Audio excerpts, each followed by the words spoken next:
Operation Crime and Justice report. A man will spend nearly 30 years in prison for killing an 83-year-old woman in a high-speed crash while going the wrong way on the freeway. Good evening, I'm Preston Phillips. And I'm Mary Num. The victim was on her way home from church, and the man who killed her was desperately trying to get away from police in Lynnwood.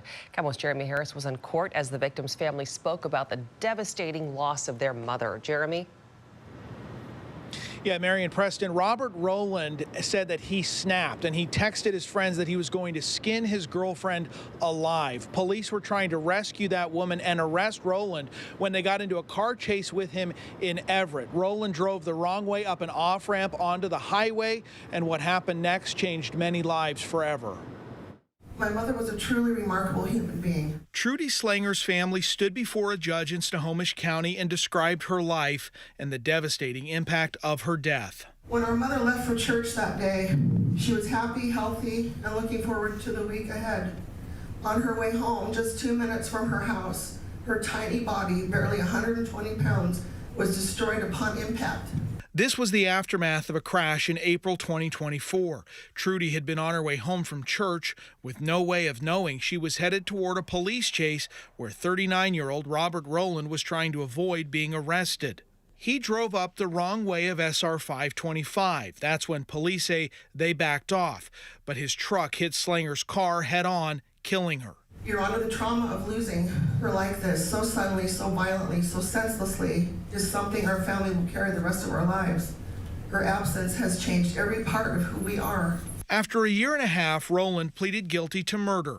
An agreement between the defense and prosecutors will put him in prison for 27 years. For the crime of murder in the second degree, you are sentenced to 324 months in prison. While he didn't speak at his sentencing, his former girlfriend did. If I could take it back, I would. Kelsey Martin was in the truck with Rowland during the crash. It was a really unfortunate thing that happened, and I take responsibility for it as well. I was in the vehicle, and we made a horrible decision, and it cost somebody their life. Kelsey Martin there was not charged with any crimes related to any of this. Police said that they believe that she had been kidnapped and they were trying to rescue her at the time they got into that chase with Rowland. The police report says that deputies backed off the moment he went up that wrong way, and then they went up on the highway going the right way, which is when they came upon that crash. Reporting live in Seattle, Jeremy Harris, KOMO News. Jeremy, what was Rowland's criminal history prior to this crash?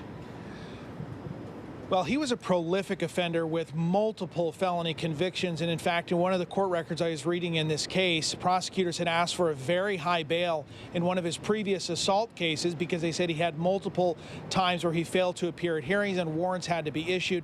Despite them requesting a bail of $250,000 in his prior case before this crash, he was released on his own recognizance by a judge.